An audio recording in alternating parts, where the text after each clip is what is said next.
고척돔에서 열린 음악축제 이세계 페스티벌의 1일차에는 텅 빈 좌석이 너무나도 많았습니다. 고척돔 역사상 가장 적은 관객 수라는 말까지 나왔죠. 그러나 다음날에는 모든 좌석이 만석이 되고 역대급 성공을 거뒀는데요. 왜 이렇게 하루 차이로 두 날짜의 흥행이 달라진 것일까요? 이것은 단순 티켓 파워 때문인 걸까요?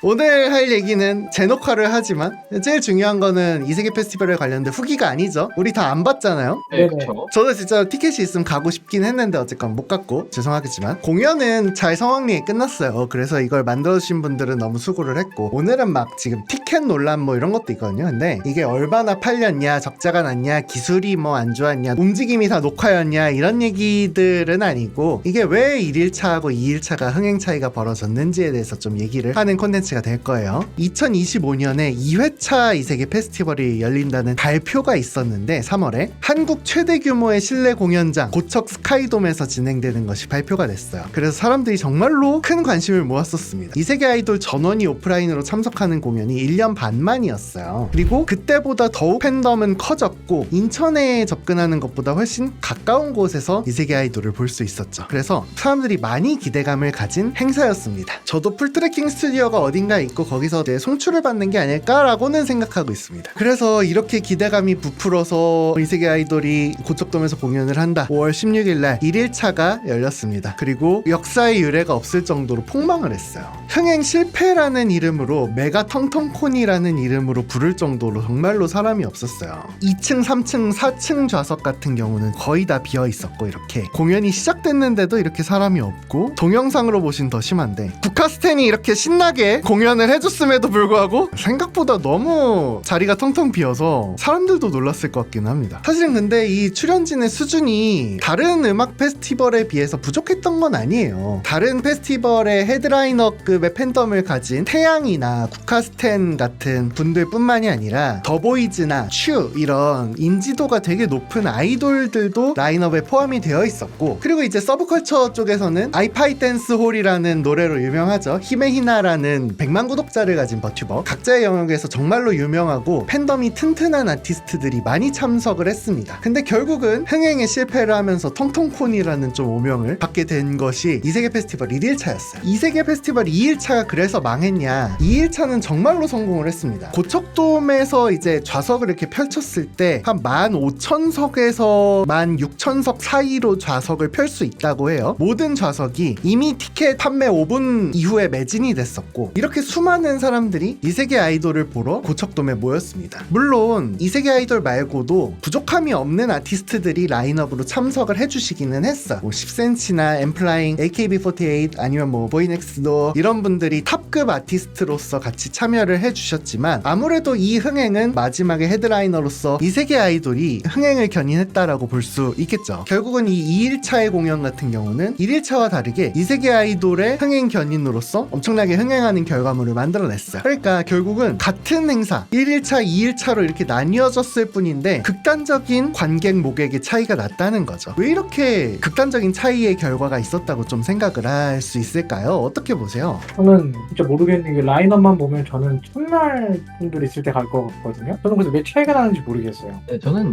2세패라고 하면은 사실 1일차, 2일차에 둘 다 이세돌이 나왔어야 한다고 생각을 하는 쪽이거든요. 맞아요. 그리고 이름이 2세패인데 이세돌이 안 나오는 날은 사실 1일차에 나오는 아티스트들의 팬덤 입장에서는 조금 기분이 나쁠 수 있다고 생각을 해요. 그렇죠. 실제로 그렇게 받아들이는 팬덤도 많았어요. 복실님이 말씀하신 것처럼 그렇게 1일차의 구성원들의 팬덤이 되게 기분이 나빠하기도 하는 경우도 있었습니다.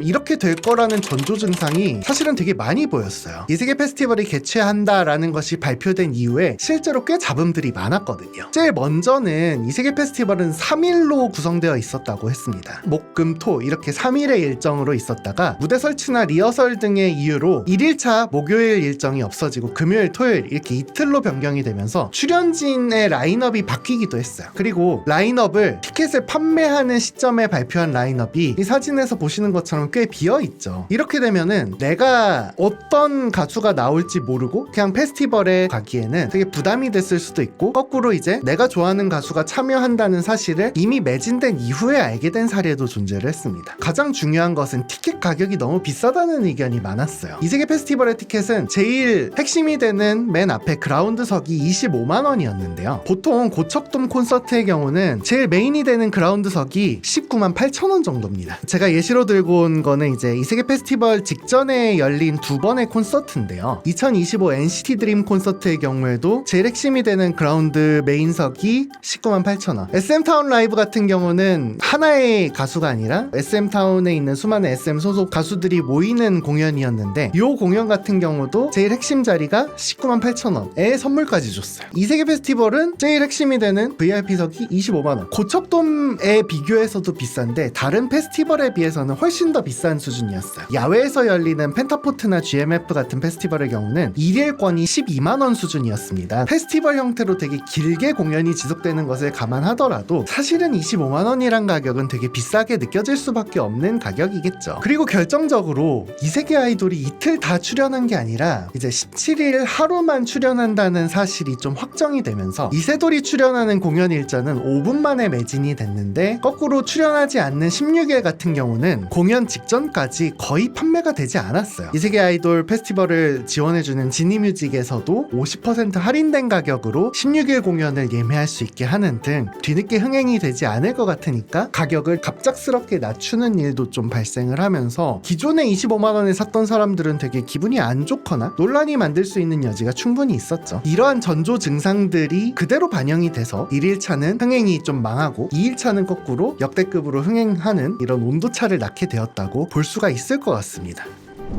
왜 이렇게 주최 측이 1일차, 2일차, 예전에 3일차까지 이렇게 왜 나뉘어서 어려운 설정과 어려운 판매 방식을 고집을 했을까요? 사실은 그 원인이 저는 2023년에 성공한 이세계 페스티벌 첫 번째 행사로부터 있었다고 봅니다. 2023년에는 이 이세계 페스티벌이 발표하기 직전에 키딩이라는 노래가 엄청나게 대히트를 했어요. 멜론 탑백 차트에도 1위를 했었고 유튜브 실시간 급상승 동영상에서도 1위를 했죠. 이런 것들이 키딩이라는 노래의 인기에 힘입어서 성공적으로 송도에서 개최를 했었죠. 이 행사도 마찬가지로 현실과 가상의 만남이라는 형태로 개최가 돼서 이번 2세페하고 동일하게 K-팝 스타도 여러 명 나오고 멜로망스나 권은비 같은 유명한 K-팝 스타도 나오고 우악굿의 왁타버스 크루 버튜버들도 같이 나오고 마지막에 이세계 아이돌이 헤드라이너로서 마지막 무대를 장식하는 형태로 진행이 됐었습니다. 어떻게 보면은 행사 자체는 비슷하죠. 주최사 측에서도 2025년도 유사하게 끌고 가면 성공할 거라고 예상했을 수도 있습니다.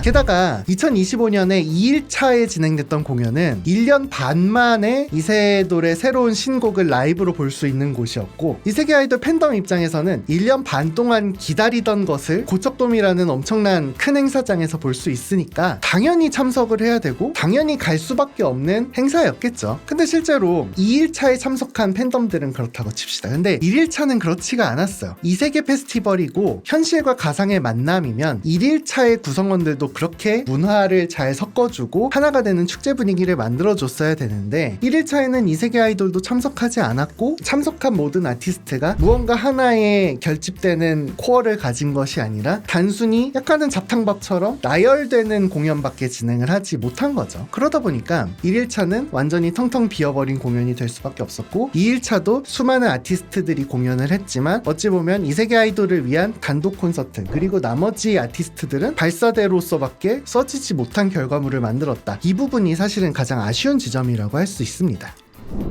그렇지만 아쉽게도 이세계 페스티벌 이번 연도에는 이러한 문화적인 교류를 하지는 못했죠. 일본에서 이미 좋은 사례가 있어서 하나 가져와 봤어요. 애니멜로 서머 라이브라는 이름으로 매년 개최되는 애니송 페스티벌이 있습니다. 사이타마 슈퍼 아레나라는 돔 구장을 이제 공연장으로 빌리고 3일간 애니메이션 관련된 음악을 부르는 아티스트들이 나와서 하루에 5시간에서 6시간 가까운 공연을 릴레이로 진행을 합니다. 정말로 유명한 아티스트 리사나 스파이에어, 이세계 세계 페스티벌도 참석한 플로우 같은 정말로 홍백과합전에 출연한 기록도 있는 톱급 가수들 뿐만 아니라 애니메이션의 성우 유닛, 뭐 예를 들어 최근에 유행하는 아이스크림 같은 것도 성우 유닛이잖아요. 그런 분들이 나오거나 프로젝트 밴드들이 나오기도 하는 등 다양한 라인업을 가지고 매해 이런 페스티벌을 열면서 매진을 시키고 있어요. 근데 단순히 라인업이 탄탄하다고 흥행이 되냐? 그건 아니기 때문에 이 애니멜로 페스티벌도 그 안에 다양한 장치를 심어뒀습니다. 기본적으로 아무 아티스트, 아무 유명한 아티스트들만 참석하는 게 아니라 애니송을 OST로서 자기가 한 번이라도 불러봤거나 참여를 했거나 아니면 적어도 애니메이션과 어떠한 연관이 있어야 되는 아티스트들만 참여를 하는 게 원칙인 페스티벌이고요. 이 페스티벌에서는 특별한 커버곡을 부르거나 특별히 콜라보레이션을 하는 무대를 만들기도 하는 등 페스티벌이기 때문에 볼 수 있는 새로운 경험과 새로운 공연들을 계속해서 제공을 해주고 있어요. 여기 예시로 보여드린 것들은 아이돌 마스터와 러브라이브가 이제 콜라보레이션을 하는 공연 같은 것들을 이 애니서머 페스티벌에서 볼 수가 있는 겁니다. 꼭 맨 마지막에는 모든 출연진이 다 같이 등장해서 페스티벌의 단체 테마곡을 부르는 섹션이 꼭 있어요. 그러니까 말 그대로 모든 팬덤이 서로의 가수와 서로의 애니송을 경험하고 교류를 하고 축제에 걸맞는 화합의 장을 이끌어내는 행사가 애니멜로 페스티벌인 거죠. 이 세계의 페스티벌도 이러한 방향을 가지고 버추얼 서브컬처 그리고 대중문화가 계속해서 융합되는 페스티벌을 이끌어 나가고 싶다면 애니멜로처럼 어떠한 중심축을 가지고 확장을 시켜야겠죠. 복실님이 말씀하셨던 것처럼 이 세계 아이돌이 왜 1일차에 안 나왔는지 모르겠다. 당연하죠. 이 세계 아이돌이 모든 일자에 헤드라이너로 참여한다면 그래도 이세돌을 보러 오는 팬들이 각 일자에 모두 자리를 하면서 문화 교류가 생길 수도 있겠죠. 아니면 우악구 사단이라고 부르는 왁타버스도 이미 오리지널 곡이나 커버곡이 되게 많고 이들도 이들만의 팬덤을 또 가지고 있어요. 아니면 이제 패러블 주최사에 이미 소속된 그 버튜버 팀인 아이리제라든지 아니면 이미 버추얼씬에서 되게 영향력이 높은 아티스트인 플레이브나 헤비 같은 유명한 뮤지션들이 각 공연일에 핵심적으로 참여를 했어야만 정말로 주최 측이 원하는 페스티벌의 형태를 꾸리고 각 공연 일자에 좌석이 꽉꽉 들어차고 정말 성공된 페스티벌을 열 수 있었을 겁니다. 그게 아니더라도 이렇게 초대한 가수들이 예를 들어서 각자의 시간대에 이 세계 아이돌이나 혹은 이제 버추얼이나 서브컬처에 관련된 음악을 부르는 특별 무대나 콜라보레이션, 커버곡을 부른다든지 이런 형태로만 발표를 했었어도 지금보다는 더 많은 팬덤, 더 많은 이 세계 아이돌 팬덤의 유입 혹은 이제 서브컬처의 유입이 있었지 않았을까라는 생각이 있습니다. 그렇다고 이 페스티벌이 망했냐? 그렇진 않습니다. 주최 측 입장에선 얻은 게 분명히 있을 것 같아요. 이번에도 마찬가지로 2일차에는 어찌되었건 전성 매진을 시키고 굿즈를 완판시키는 등 2일차만 놓고 보면 2023년에 있었던 첫 페스티벌과 거의 동일한 파괴력, 더 큰 파괴력을 명확하게 보여준 행사라고 할 수 있을 것 같습니다. 그렇지만 주최 측 입장에서 단독 콘서트가 아니라 페스티벌이라는 형태를 하기 위해서는 이렇게 기획했으면 안 됐죠. 이세돌이라는 이름값 그리고 아티스트들의 이름값만으로는 한참 부족하다는 사실을 뼈저리게 깨달은 행사였을 것 같습니다. 다음 페스티벌은